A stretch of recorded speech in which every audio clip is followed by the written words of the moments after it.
ಸ್ನೇಹಿತರಿಗೂ ನಮಸ್ಕಾರ. TM learning centre YouTube ಚಾನಲ್ಗೆ ನಿಮ್ಮೆಲ್ಲರಿಗೂ ಸ್ವಾಗತವನ್ನು ಕೋರ್ತಾ ಈ ವಿಡಿಯೋದಲ್ಲಿ ನಾನು ನಿಮಗೆ ಶಿಕ್ಷಕರ ಅರ್ಹತಾ ಪರೀಕ್ಷೆ ಬಗ್ಗೆ ಒಂದಷ್ಟು ಪತ್ರಿಕೆಯಲ್ಲಿ ಬಂದಂತಹ ಸುದ್ದಿಯನ್ನು ತಿಳಿಸ್ಕೊಡ್ತಾ ಇದ್ದೀನಿ.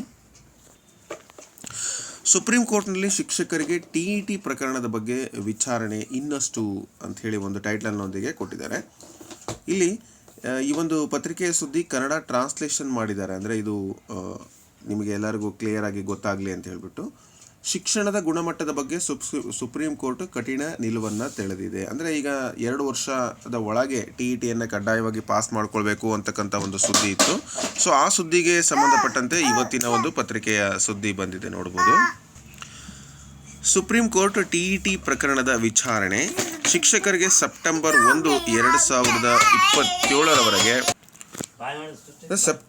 2027ರವರೆಗೆ ಒಂದು ಶಿಕ್ಷಕರಿಗೆ ಸಮಯವಿದೆ. ಆದರೆ TETಯನ್ನು ಕಡ್ಡಾಯ ಅಂತ ಹೇಳ್ತಾ ಇದ್ದಾರೆ. TET ಕಡ್ಡಾಯವಾಗಿ ಅವರು ಪಾಸ್ ಮಾಡಲೇಬೇಕು ಅಂತಕ್ಕಂಥದ್ದು.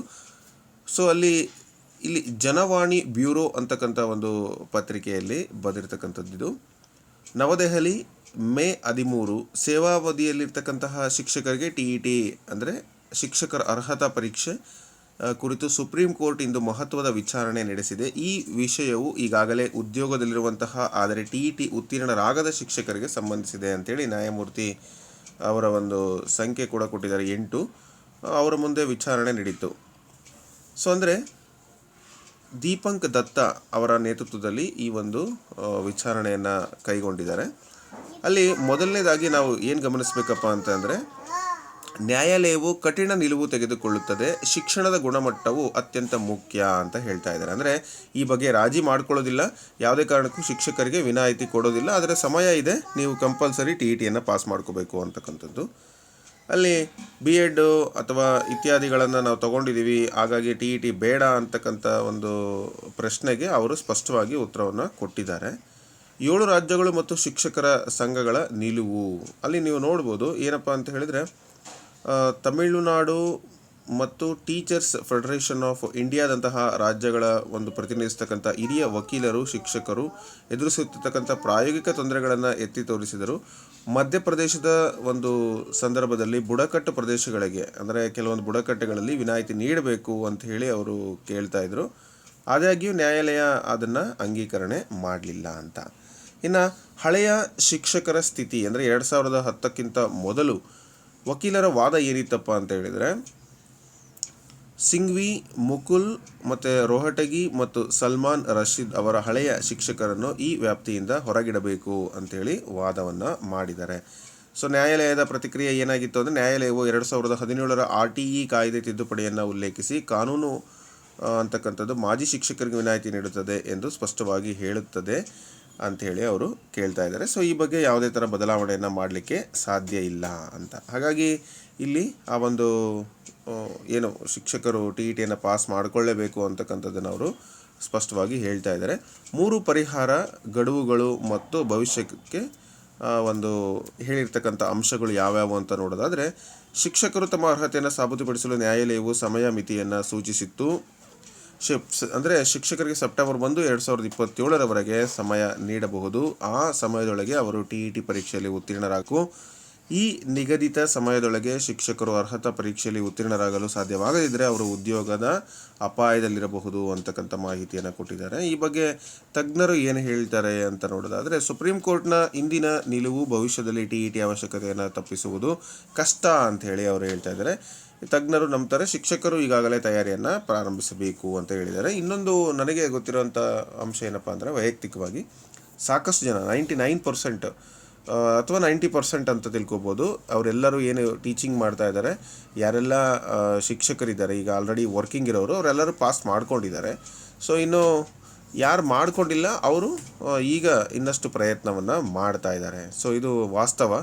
ಬಟ್ ಅದಕ್ಕೆ ರಿಸ್ಕ್ ತಗೊಳ್ಳೋವಂಥದ್ದೇನಿಲ್ಲ, ಯಾಕೆಂದರೆ ಅವರಲ್ಲಿ ಆಲ್ರೆಡಿ ಕಾನ್ಫಿಡೆನ್ಸ್ ಇದೆ. ಮತ್ತು ಯಾಕೆಂದರೆ ಮಕ್ಕಳ ಮುಂದೆ ಇದ್ದಾಗ ನಮಗೆ ಗೊತ್ತಿಲ್ಲದೇನೋ ನಾವು ಆ ಗರಡಿಯಲ್ಲಿ ಪಳಗಿರ್ತೀವಿ. ಸೊ ಪಳಗಂಗೆ ಮಾಡ್ತಾರೆ ಮಕ್ಕಳು, ಹಂಗೆ ಸುಮ್ಮನೆ ಈಸಿ ಎಲ್ಲರಿಗೂ ಅನಿಸುತ್ತೆ teacher post is very easy ಅಂತ.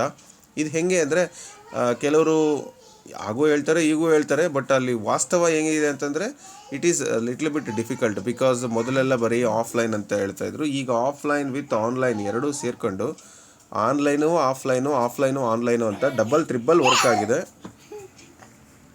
ಸೊ ಹಾಗಾಗಿ ತಂತ್ರಜ್ಞಾನವನ್ನು ಅನಿವಾರ್ಯವಾಗಿ ಕಲಿಬೇಕಾಗಿದೆ, ಕಲ್ತಿದ್ದಾರೆ ಕೂಡ. ಹಾಗೆ ತಂತ್ರಜ್ಞಾನವನ್ನು ಬಳಕೆ ಮಾಡ್ತಾ ಇದ್ದಾರೆ. ಹಾಗೆ ಮಕ್ಕಳ ಮುಂದೆ ಬೋಧನೆ ಮಾಡುವಾಗ ಎಲ್ಲ ಕಂಟೆಂಟ್ಗಳು ಅವರಿಗೆ ಗೊತ್ತಿಲ್ಲದೇ ಅವರು ಇನ್ನಷ್ಟು ಪ್ರಾವೀಣ್ಯತೆಯನ್ನು ಅದರಲ್ಲಿ ಪಡೆದಿರ್ತಾರೆ. ಯಾಕಂದರೆ ಒಂದು ತರಗತಿಯಲ್ಲಿ ಮಕ್ಕಳು ಎಲ್ಲರೂ ಡಲ್ ಇರಲ್ಲ ಮತ್ತು ಎಲ್ಲರೂ ಆವ್ರೇಜ್ ಇರಲ್ಲ. ಸೊ ಅವರು ಸ್ವಲ್ಪ ಜನ ಮಕ್ಕಳು ಜೀನಿಯಸ್ ಇರ್ತಾರೆ. ಅಂತಹ ಮಕ್ಕಳಿಗೆ ಹೇಳ್ಕೊಡುವಾಗ ಶಿಕ್ಷಕರು ಹೆಚ್ಚಿನ ಪ್ರಾವೀಣ್ಯತೆಯನ್ನು ಆಲ್ರೆಡಿ ಹೊಂದಿರ್ತಾರೆ. ಸೊ ಐ ಹೋಪ್ ಇದು ಯಾವುದೇ ಥರದ ಅವರಿಗೆ ಸಮಸ್ಯೆ ಅನಿಸೋದೇ ಇಲ್ಲ. 99% ಇನ್ನಿಲ್ಲ 1 or 2% ಅವ್ರಿಗೆ ಒಂದು ಸ್ವಲ್ಪ ಅನಾರೋಗ್ಯದಿಂದನೋ ಅಥವಾ ಸ್ವಲ್ಪ ಅಪ್ಡೇಟ್ ಕೊರತೆಯಿಂದನೋ ಅಥವಾ ದೀರ್ಘಕಾಲಿಕ ರಜೆ ಅಥವಾ ಆಡಳಿತ ಕ್ಷೇತ್ರದಲ್ಲಿ ಇರ್ತಕ್ಕಂಥವ್ರಿಗೆ ಅವರಿಗೆ ಒಂದು ಸ್ವಲ್ಪ ಎಫೆಕ್ಟ್ ಆಗ್ಬೋದು. ಅವರು ಒಂಚೂರು ಪ್ರಿಪೇರ್ ಆದರೆ ಸೊ 100% ಎಲ್ಲರೂ ಸಕ್ಸಸ್ ಆಗ್ತಾರೆ. ಯಾವ TETನೂ ಅವರಿಗೆ ಕಷ್ಟ ಆಗೋದಿಲ್ಲ. ಸೊ ಶಿಕ್ಷಕರು ನ್ಯಾಯಾಲಯದ ಮೇಲೆ ಮಾತ್ರ ಅವಲಂಬಿತವಾಗಬಾರದು. CTET 2026 ಮತ್ತು ರಾಜ್ಯಗಳ TET ಇತ್ಯಾದಿ ಇದಾವಲ್ಲ, ಅವನ್ನೆಲ್ಲವನ್ನು ಕೂಡ ಬಳಸ್ಕೊಂಡು ಸಿದ್ಧತೆಯನ್ನು ಮುಂದುವರಿಸಿ ಅಂತಕ್ಕಂಥ ಒಂದು ಸಲಹೆಯನ್ನು ಫೈನಲಿ ಕೊಡ್ತಾ, ಸೊ ಇದು ಏನು ಕಷ್ಟ ಇಲ್ಲ, ತುಂಬ ಈಸಿ.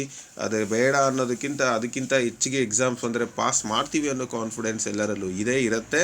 ಎಲ್ಲೋ ಒಂದು ಕಡೆ 1 or 2% ಸ್ವಲ್ಪ ನೆಗೆಟಿವಿಟಿ ಇರಬಹುದು ಅಂತ ಹೇಳ್ತಾ, ಸೊ ನಾವು 1 or 2% ಕನ್ಸಿಡರ್ ಮಾಡೋಕ್ಕಿಂತ 98% ಕನ್ಸಿಡರ್ ಮಾಡೋಣ. ಮತ್ತು ಈಗೆಲ್ಲ ಯಾರು ಹೊರಗಡೆ ಇದ್ದೀರಿ ಶಿಕ್ಷಕರ ಹೌದು, ಇನ್ನು ಮುಂಬರುವಂಥ TET ಅದು CTET ಆಗಿರ್ಬೋದು, TET ಆಗಿರ್ಬೋದು, ಕರ್ನಾಟಕ TET. ಸೊ ನೀವು ಪ್ರಿಪರೇಷನ್ ಆಗಿ ಹೆಚ್ಚಿನ ಅಂಕಗಳನ್ನು ತೆಗೆದುಕೊಳ್ಳಿಕ್ಕೆ ಕೆಲವರು ಪ್ರಯತ್ನ ಮಾಡ್ತಾ ಇದ್ದೀರಿ. ಮತ್ತು ಶಿಕ್ಷಕರ ನೇಮಕಾತಿಗೆ ಯಾರೆಲ್ಲ ಕಾಯ್ತಾ ಇದ್ದೀರಿ ಅವರು ಕೂಡ ಈ ಒಂದು TETಯಲ್ಲಿ ಹೆಚ್ಚಿನ ಸ್ಕೋರನ್ನು ಮಾಡಿ ಮತ್ತು ಹೆಚ್ಚಿಗೆ ಕಾನ್ಸಂಟ್ರೇಷನ್ ಮಾಡಬೇಕಾಗಿರೋದು CETಗೆ. ನೀವೀಗ TETಗೆ ಪ್ರಿಪ್ರೇಷನ್ ಆದರೆ ಅದು CETಗೂ ಕೂಡ ಸಾಕಷ್ಟು ಸಹಾಯವನ್ನು ಮಾಡುತ್ತೆ. ಯಾಕಂದರೆ ಅಲ್ಲೇ ಮ್ಯಾಥ್ಸು ಸೈನ್ಸು ಏನು ಪೇಪರ್ ಒಂದನೇ ಪೇಪರಿಗೆ ನೀವೇನು ಟ್ರೈ ಮಾಡ್ತಾ ಇದ್ದೀರಿ 1 to 5th ಆಲ್ ಸಬ್ಜೆಕ್ಟ್ಸ್ ಬೇಕು. EVS, ಕನ್ನಡ, ಇಂಗ್ಲೀಷು, ಗಣಿತ. ಅದೇ ಥರ ನೀವು ಪೇಪರ್ 2 ನಿಮ್ಮ ಪರ್ಟಿಕ್ಯುಲರ್ ಸಬ್ಜೆಕ್ಟಲ್ಲಿ ನೀವು ಸೈಕಾಲಜಿ ಅವೆಲ್ಲವನ್ನು ಕೂಡ ಏನು ಮಾಡ್ತೀರಿ, ಸರಿಯಾದ ಸಿದ್ಧತೆಯನ್ನು ಮಾಡ್ಕೊಂಡಿರ್ತೀರಿ. ಅದು TETಗಾದರೂ ಆಗಿರ್ಬೋದು, ನಿಮ್ಮ ಓನ್ ಸಬ್ಜೆಕ್ಟ್ಗಾದರೂ ಆಗಿರ್ಬೋದು. ಸೊ ಪ್ರಿಪ್ರೇಷನ್ ಎರಡಕ್ಕೂ ಕೂಡ ಸೇರುತ್ತೆ. ಸೊ ನಿಮ್ಮ ಪ್ರಯತ್ನ ಚೆನ್ನಾಗಿರಲಿ. ಆಲ್ರೆಡಿ ಪ್ರಯತ್ನ ಮಾಡಿದ್ದೀರಿ ಅಂತ ಹೇಳ್ತಾ, ಸೊ ನಿಮ್ಮ ಅನಿಸಿಕೆ ಅಭಿಪ್ರಾಯಗಳು ಏನಿದೆ ಇದ್ರ ಬಗ್ಗೆ ಕಮೆಂಟ್ ಮೂಲಕ ನನಗೆ ತಿಳಿಸ್ಕೊಡಿ. ಧನ್ಯವಾದಗಳು.